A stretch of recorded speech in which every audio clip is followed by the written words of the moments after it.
안녕하세요. 김철회입니다. 오늘은 2025 지방자치행정론 제9장에 대한 강의 동영상을 올려드리도록 하겠습니다. 제9장의 내용은 중앙정부와 지방정부는 어떤 관계인가에 대해서 살펴보는 것이 되겠습니다. 이 노랑 세모가 정부 부문이라고 그랬죠. 이 정부 부문은 국가 전체를 통괄하는 중앙정부와 특정한 행정구역, 즉 광역자치단체 17개, 기초지방자치단체 226개로 나눠진 지방정부로 이렇게 구분이 될 수 있는데, 이 중앙정부와 지방정부는 어떤 관계인가? 또 지방정부도 광역정부, 광역지방정부, 기초지방정부가 있는데, 광역지방정부와 기초지방정부는 어떤 차이가 있나? 이제 학문적으로는 정부라는 표현을 쓰고요. 중앙정부, 지방정부라는 표현을 쓰고 실제 법에서는 이 중앙정부를 국가 또는 중앙행정기관 이렇게 부르고 지방정부는 지방자치단체, 그래서 광역지방자치단체, 기초지방자치단체 이렇게 부르게 됩니다. 이것을 살펴보려면 우선적으로 우리가 이 정부 간 관계 이론이라는 게 있어요. 이론적인 측면에서 뭐 여기까지 자세히 알 필요는 없는데 기본적으로 이 관계를 다루는 이론이 미국에서 발달되었는데 미국은 유나이티드 스테이트 해가지고 연방 정부가 있잖아요. 그리고 스테이트라고 하는 거는 50개의 주정부가 있고요. 그래서 연방 정부와 주정부와의 관계를 가지고 페더럴리즘, 그래서 연방주의 이론이라는 게 있습니다. 그래서 이중 연방제, 듀얼 페더럴리즘이라는 것은 뭐냐면 연방 정부와 주정부는 독자적인 관계다. 즉 서로 독립적인 관계다. 또 대등한 관계다. 이런 것들을 강조하는 것이 이중 연방제고, 협력적 연방제라고 하는 거는 코오퍼레이티브 페더럴리즘. 이거는 상대적으로 이 연방 정부의 힘이 강화되는 것을 이야기합니다. 서로 독립적인 그런 관계였는데, 독자적인 관계였는데, 대공황을 맞이고 보니까 미국 전체 50개 주를 함께 통괄할 수 있는 연방정부의 역할이 강화될 필요가 있다. 이걸 강조한 게 Corporate Federalism이라고 하는 주장입니다. 그 다음에 Creative Federalism이 등장하는데 1960년대에 이것은 이제 월남 전쟁을 겪고 미국이 한번 큰 혼란을 겪습니다. 그러면서 이제 위대한 사회, 존슨 대통령의 Great Society라고 하는 걸 강조하게 되는데, 즉 사회복지를 강조하게 돼요. 여기서부터 연방정부의 역할이 더 강화되는, 추가로 강화되는 이거를 창조적 연방제. 그 다음에 68년 이후에는 신연방제라고 해서 New Federalism 이렇게 했는데, 이거는 반대로 너무 연방정부가 강해졌다. 이제부터는 주정부의 권한을 강화하고 또한 책임도 강화할 필요가 있다. 그래서 돈도 포괄보조금으로 자유롭게 쓸 수 있도록 해줄 필요가 있고, 지방 분권을 강화하는 이런 경향을 뉴 페더럴리즘 이렇게 이야기합니다. 이거는 연방 관계, 미국에서 논의된 이야기고, 그리고 정부 간 관계라고 하는 이름으로 Intergovernment Relation, IGR 이런 이론이 있습니다. 그래서 여기는 연방정부와 주정부, 주정부와 주정부, 주정부와 기초, 우리는 이게 뭐 광역이라면은 그 관계를 포괄하는데, 라이트라는 사람이 여기 모형을 만듭니다. 그래서 조정 권위 모형, 그러니까 중앙정부가 조정하고 권위하는 관계다. 대등한 관계지만 중앙정부가 조정하는 관계다. 이거는 수직 관계로서 이 중앙정부에 지방정부는 포함되는 거야. 이렇게 보는 것이죠. 중복 모형, 어떤 것들은 협력 관계에 있고, 어떤 것들은 경쟁 관계에 있다. 이런 것들. 그러니까, 라이트라는 학자가 세 가지 모형을 만들어냈다. 이런 것이고, 알커크라는 사람은 이거를 네 가지로 바꿉니다. 대리인 모형, 동반자, 파트너십, 지배인 모형, 스튜어드, 이렇게 해가지고 뭐, 이것도 세 가지. 지배인 모형은 자유방임과 규제를 강조하고. 이렇게 해서 라이트와 엘커크의 지방 간 관계, 정부 간 관계 이론이 있고, 이러한 정부 간 관계 이론의 특징, 연방주의는 연방제 국가에만 적용되는 것이고, 정부 간 관계 이론은 연방제뿐만 아니라 네? 연방제를 페더럴리즘 그래요. 단방제는 유니터리 스테이트라고 하는데 우리나라는 단방제죠. 여기에 적용되는 그러한 이론이 있다. 이런 정도만 파악하고 계시면 되겠습니다. 제가 2020년에 연구한 그러면 지방정부하고 국정이라 중앙정부 말하죠. 지방정부가 중앙정부 국가의 정치나 정책에 어떻게 참여하느냐 이것을 가지고 우리나라는 중앙정부 우위다. 우리는 단체자치의 전통을 가지고 있다고 그랬잖아요. 그렇기 때문에 중앙정부가 가지고 있는 권한을 지방에 내려주는 지방분권을 강조하고 있다. 반면에 주민자치를 강조하게 되면은 주민 참여를 강조하게 되고 이거는 배등한 관계다. 이 위에 나오는 것처럼 연방제에서도 이중연방제, 대등한 관계로 보잖아요. 이것처럼 중앙정부와 지방정부도 대등한 관계로 볼 수 있다. 이렇게 보면 주민 자치와 주민 참여를 강조하게 됩니다. 반대로 미국의 초기는 지방정부, 스테이트가 더 셌어요. 이런 경우에는 일정한 지역 현안 이런 거에 대해서는 지방정부가 주도권을 행사해야 된다. 지방정부 우위, 중앙이 우위냐, 지방이 우위냐. 이거는 중간에 이거는 약간의 균형을 맞춘 관계 이론이라고 볼 수가 있습니다. 현실적으로 지방정부는 국가 정책에 어떻게 참여하느냐, 이 낮은 단계에서부터 높은 단계로 가는 거예요. 지방정부의 권한과 책임이. 의견 수렴, 설문조사라든가 면접 공청회를 통해서 지방정부, 지방공무원 불러가지고 의견 수렴하는 것이죠. 그러나 참고할 사항일 뿐이에요. 협의 관계, 파트너를 인정하고 함께 정책에 대해서 논의를 해요. 하지만 협의라고 하는 건 협의만 하면 되는 거예요. 결정은 중앙정부가 하는 거죠. 반면에 합의, 이렇게 하면 합의는 이건 반드시 합의를 해줘야 되는 거예요. 지방정부가 합의하지 않으면 국가정책, 국가가 그 정책을 추진할 수 없는 거는 합의라고. 거기서 이제 지방이 더 힘을 가지게 되면 지방 주도, 지역 관련 국가정책을 지방정부가 주도하고 중앙정부는 지원하는 역할, 보조적인 역할을 맡게 되는 것은 지방 주도형 국정 참여 방식이라고 볼 수가 있겠습니다.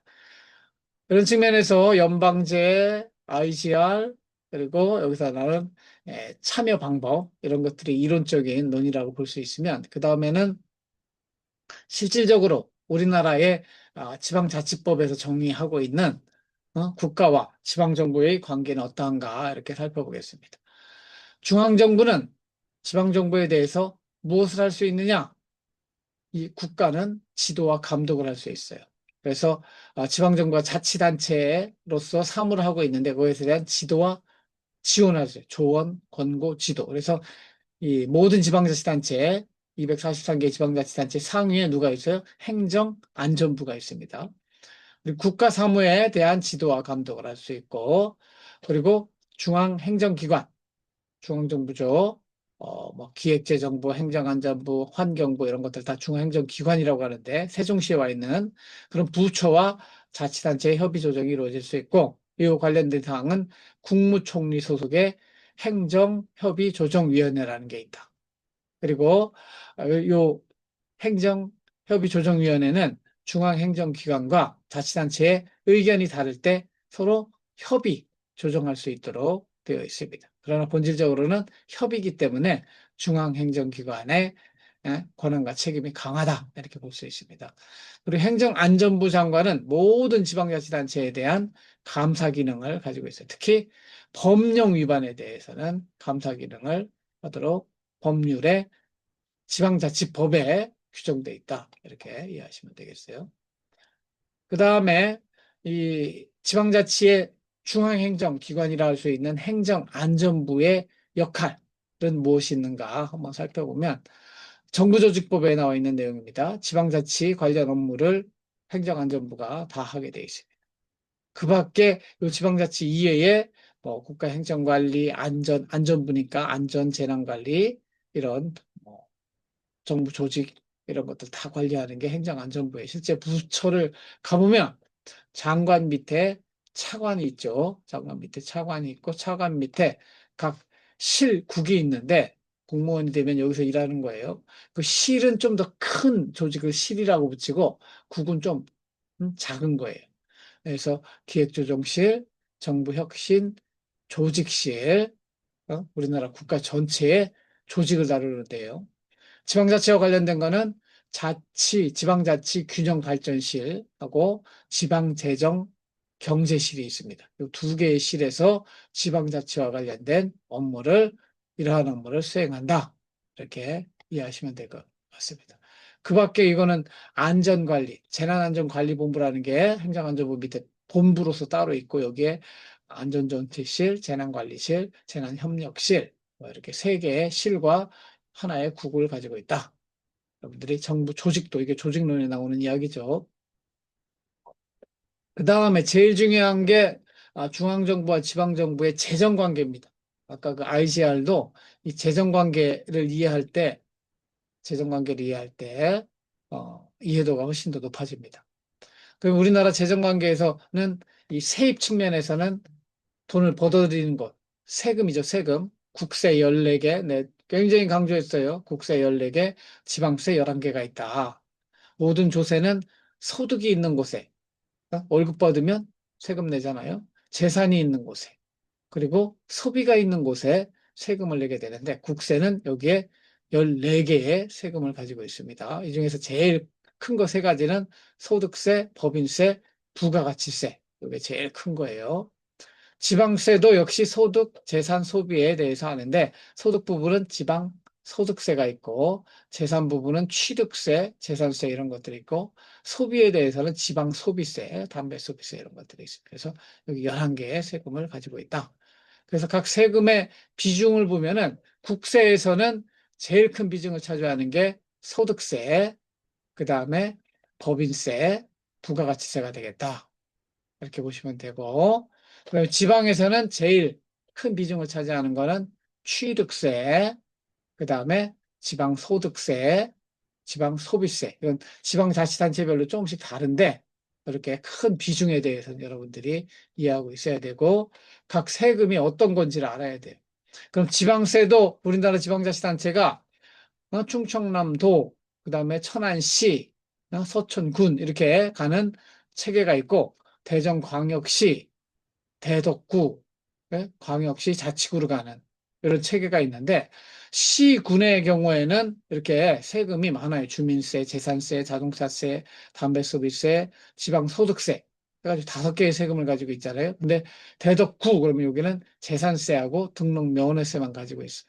이런 내용도 여러분들이 이제 행정학 시험을 보게 되면 시군세가 아닌 것은 뭐 광역시세가 아닌 것은 이렇게 하면서 사지선다형 문제를 만들어낼 수 있겠죠. 주민세는 시군의 경우에는 시군에 세로 돼 있는데 광역시의 경우는 광역시세로 돼 있어요. 그렇죠? 그러니까 담배소비세도 시군세잖아요. 여기는 대전시의 경우에는 여기에 광역시세로 돼 있어요. 자치구는 세원이 세금을 거둘 수 있는 기초적인 기반이 너무 적어요. 등록면에 재산세 이거 하나에 이거 가지고 자치를 하겠냐 말이죠. 저는 지대로 자치를 하려면 충분한 세원을 자치구에 줘야 되는데 이런 측면에서 무늬만 자치를 하고 있다고 볼 수가 있겠습니다. 여러분들이 좀 알아야 될 게 지방세 중에서 지방 소비세, 지방 소득세 이런 것들은 좀 알아야 돼요. 지방 소비세는 보세요. 부가가치세를 국세로 걷잖아요. 그것의 일부를 21%, 지금은 25%까지 늘어납니다. 25%까지 지방으로 내려주는 거예요. 이게 지방 소비세. 지방 소득세는 법인세 걷죠, 소득세 걷죠. 그것의 10%를 지방이 걷도록 해준 거예요. 이게 지방 소득세예요. 취득세는 부동산, 차량 등을 취득했을 때 내는 세금이 취득세예요. 그래서 가장 큰 게 취득세, 지방 소비세, 지방 소득세 이런 것들이 있으니까 이런 것들은 나머지는 뭐 자동차 가지고 있는 사람 자동차 재산 가지고 있는 사람 재산세 이런 거 내게 하는 것이죠. 담배 피는 사람 담배 소비세. 그렇죠? 뭐 다른 주민세는 가장 기본적으로 세대주에게 걷는 겁니다. 각 집에 세대주 주민등록 등본을 떼보면 맨 꼭대기에 있는 사람이 세대주예요. 그 세대주가 내는 세금이 주민세가 되겠습니다.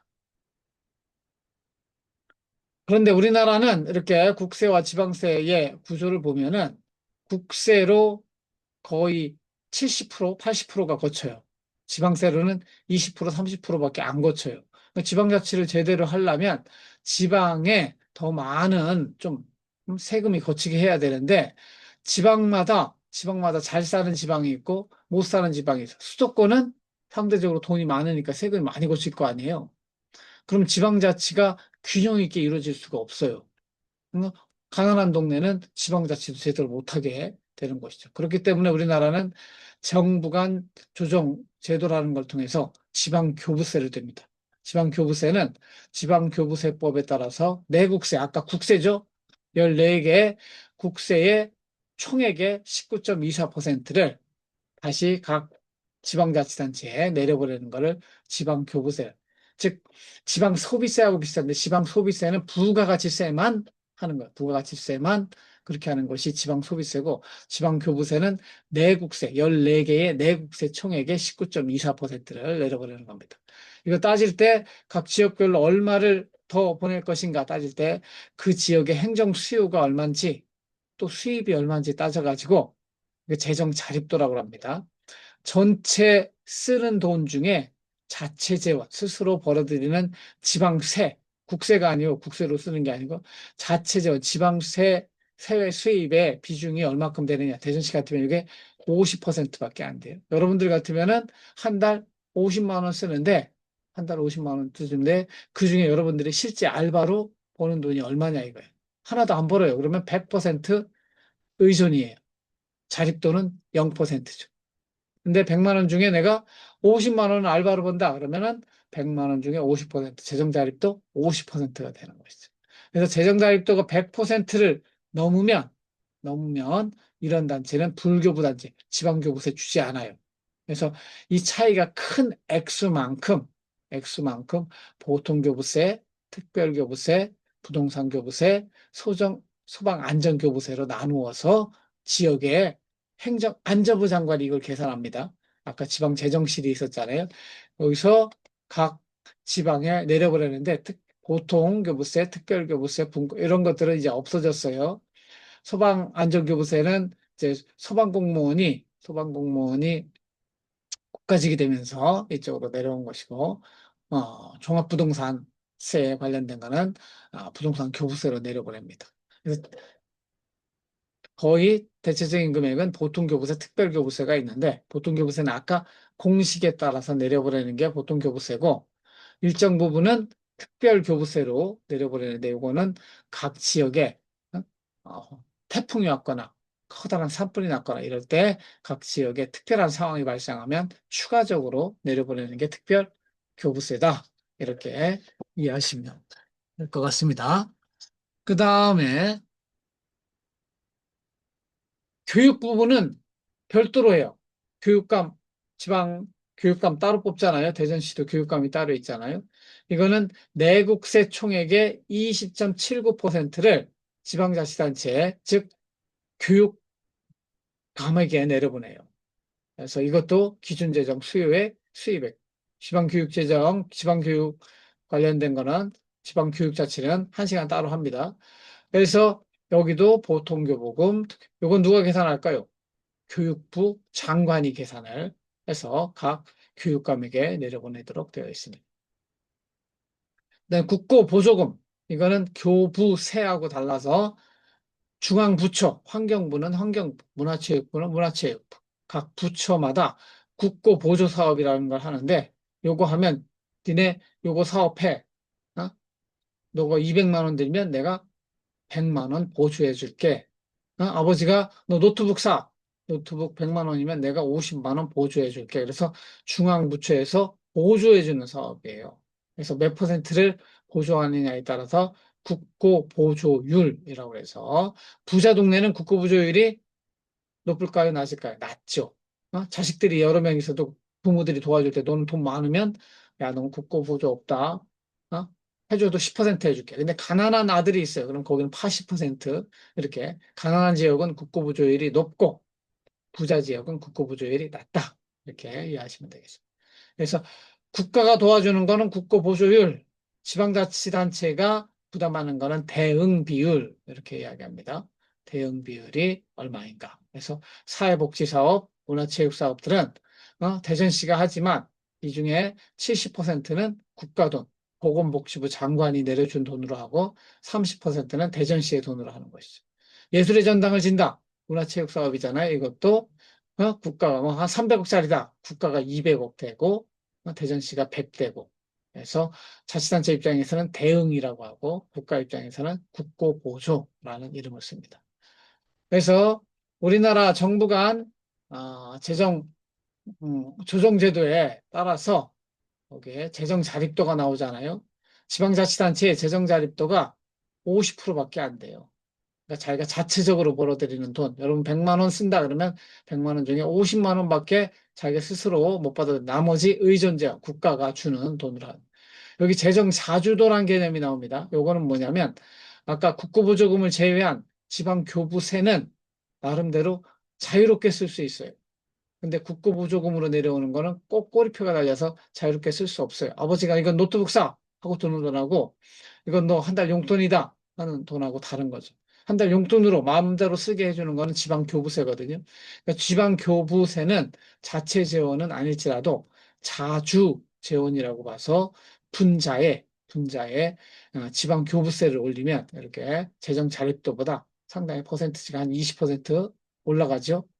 이런 부분들은 재정 자주도, 그래서 자체 지방세만 따지는 것, 지방 교부세를 빼고 하면은 재정 자립도라고 하는데 재정 자립도 우리나라 50%밖에 되지 않고 재정 자주도 쓰더라도 한 75%밖에 안 되죠.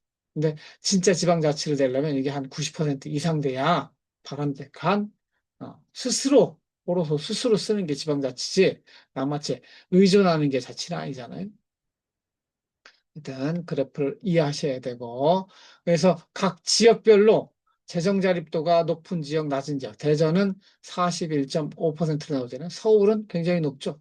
서울 80%, 세종도 70%, 서울 강남 이렇게 서울 강남은 70%인데 우리나라 자치구는 어떻게 해요? 29%. 가장 꼴등에 해당하는 자치구 대전 동구 11.8%밖에 안 돼요.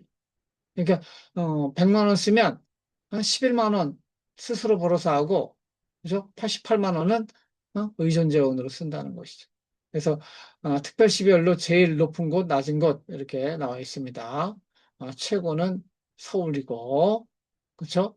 광역자치단체에서 가장 낮은 곳은 제주도고 이렇게 보시면 됩니다. 시군 자치구로 볼 때도 강남은 69.3인데 대전 동구는 11.8%. 가장 어? 재정 자립도가 낮다. 이렇게 이해하시면 되겠어요. 그러면 교부세로 아까 이야기한 보통교부세, 특별교부세, 분권교부세, 부동산, 소방안전교부세로 나가는데 그 금액이 매년 이렇게 증가하고 있다. 그래서 2022년도에는 지방교부세, 지방에 내려가는 게 얼마 정도 된다? 81조 정도 된다. 이렇게 이해하시면 될 것 같습니다. 그 다음에 중앙정부와 지방정부의 관계를 살펴보았다면 여기는 지방정부와 지방정부 사이에서도 대전시와 세종시, 대전시와 충청남도의 관계도 있단 말이에요. 그래서 자치단체 간 협력할 때도 있고 분쟁 조정할 때도 있고 쓰레기 소각장 설치할 때 어디에다 설치할까? 화장장 설치할 때 또 협력할 필요가 있죠. 그래서 또 그 사이에 분쟁이 발생하면 분쟁을 조정해야 되는데 요 관련된 지방자치법의 내용은 자치단체 상호 간에는 협력할 사업은 협력하도록 하게 되어 있습니다. 그래서 사무의 공동 처리, 공동으로 중간에 놓고 할 수도 있는 거니까요. 협의 조정할 수 있습니다. 분쟁이 발생했을 때 조정하는 제도로는 자치단체 국가 사무를 위임받아 처리하는 경우에 또는 행정안전부 장관, 시도지사의 조정, 뭐 기초지방자치단체의 경우에는 시도지사가 조정을 하고 시도가 서로 싸우고 있을 때는 행정안전부 장관이 조정할 수 있도록 되어 있습니다. 그래서 이거에 관련된 조정위원회를 두고 있는데 또 행정안전부 밑에 있는 거는 중앙분쟁조정위원회 이런 것들이 있고 그다음에 지방자치단체별로 지방분쟁조정위원회를 두고 여기서 11명 이내의 의원을 두고 7명 이상 참석 출석위원 3분의 2로 의결하게 하는 분쟁조정위원회를 두고 있다. 그런 조직이 있다는 거 이해하시고 그 다음에 행정협의회, 협의할 사항이 있으면 두 개 이상의 자치단체가 공동으로 사무를 처리할 경우에 행정협의회를 구성할 수 있습니다. 그래서 행정협의회를 만들 경우에는 규약을 만들고 이거에 따른 합의가 이루어지지 않은 경우에는 상급조정, 상급기관, 그러니까 기초지방자치단체면 광역단체, 광역자치단체면 행정안전부 장관에게 조정을 요청할 수 있도록 되어 있습니다. 그러나 이 서로 간의 협의이기 때문에 두 개 자치단체의 협의가 잘 돼야 되는 것이죠. 필요한 경우에 이런 행정협의회가 아니라 조합을 만드는 경우도 있어요. 아까 소각장을 만든다든가 이런 거 할 때 두 개 이상의 자치단체가 공동으로 사무를 처리할 경우에 별도의 법인인 조합을 설립할 수 있고 이것도 규약을 만들고 지방의회에 의결을 거쳐서 상급기관 승인받아서 조합을 만들고 거기에 조합장, 사무직원을 일종의 공동으로 설립한 산하기관, 공기업이라고 볼 수 있겠습니다. 그 다음에 지방자치단체 서로 사이에서도 시도 광역자치단체들끼리 협의하는 거는 이렇게 단체장, 시장, 도지사가 모이는 장애협의체로서 시도지사협의회가 있고 그 다음에 의회가 또 광역자치단체, 기초자치단체 있잖아요.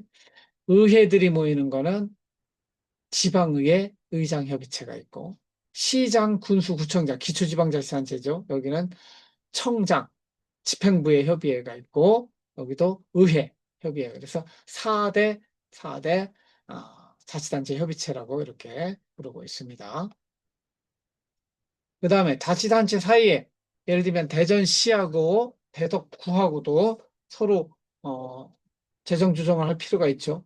그러니까 대전시장 밑에 5개의 자치구가 있기 때문에 그중에도 부자 자치구가 있고 가난한 자치구가 있단 말이에요. 여기도 중앙정부에서 지방교부세를 가지고 조정을 하듯이 여기도 조정교부금이라 명칭이 다릅니다. 지방교부세가 아니고 여기는 조정교부금이라고 하는 걸 통해서 각 기초지방자치단체 5개 대전시의 자치구의 지역균형이 이루어질 수 있도록 재정 보전금을 교부할 수 있도록 되어 있습니다.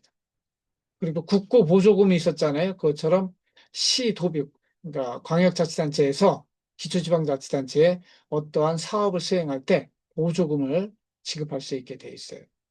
이게 보조금은 늘 그 받는 입장에서는 매칭, 부담이 있기 때문에 이런 거 하려면 자기가 자체 재원으로 하고 싶은 거 할 돈이 없어요. 이게 결국 이 시도비가 수행하는 사업을 하다 보면 그렇기 때문에 우리나라는 자치구에서 정말 스스로 자치구에서 하고 싶은 일을 하려면 돈이 있어야 되는데 그 위에 기관이 이거 해 하면 거기다 다 돈 쓰다 보면은 진짜 자율적으로 하고 싶은 마음, 하고 싶은 일은 못하게 되는 경우가 발생하는 것이 현실이다. 이렇게 이해하시면 되겠습니다. 그래서 제 9장은 이 중앙정부와 지방정부, 지방정부 사이에 중앙정부와 중앙정부끼리 관계 맺는 거 이거 외교라고 하죠. 그 외교는 우리 지방자치의 논의 대상이 아니에요. 그러니까 국가 안에서 중앙정부와 지방정부의 관계, 지방정부에서도 광역지방정부와 기초지방정부의 관계, 또 수평적으로는 17개 광역자치단체 사이의 관계, 기초지방자치단체 사이의 관계, 이런 것들을 다루는 것이 정부 간 관계 이론, 이런 것들이 있다 하는 것들을 맛보기로 배우는 시간이 되겠습니다. 이상으로 제9장에 대한 강의 동영상을 마치도록 하겠습니다. 들어주셔서 감사하고 나머지 내용은 여러분들하고 수업 시간에 질의응답으로 소화하도록 하겠습니다. 감사합니다.